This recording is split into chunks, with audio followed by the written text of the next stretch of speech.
was never caught, his codes still aren't fully solved, and his shadow still haunts the streets of San Francisco. He called himself Zodiac. He sent encrypted messages.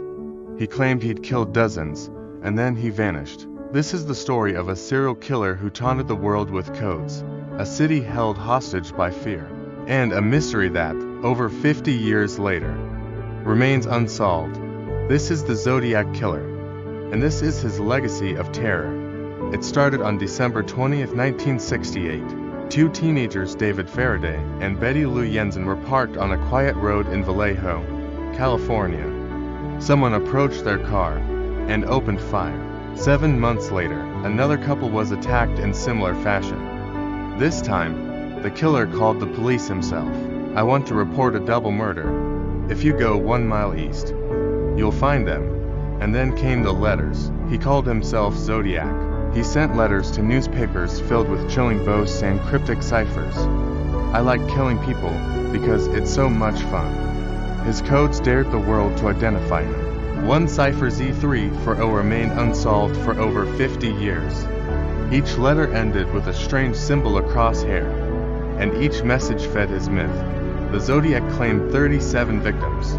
Officially, he's tied to 5: Lake Berryessa, Blue Rock Springs, Presidio Heights. Each attack different.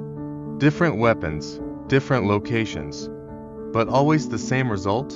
Terror, confusion, and no arrests. By the fall of 1969, San Francisco was paralyzed.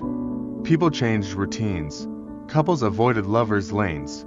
The city added armed guards to school buses. Even Halloween was nearly canceled. The killer had become a myth, an icon of fear. And still he was out there. They were suspects. Arthur Lee Allen, Rick Marshall, Lawrence Kane. Each had circumstantial links, but no DNA match, no confession, and no conviction. Even today, the debate rages on. Did the Zodiac stop killing? Or just stop talking? Why does this story endure?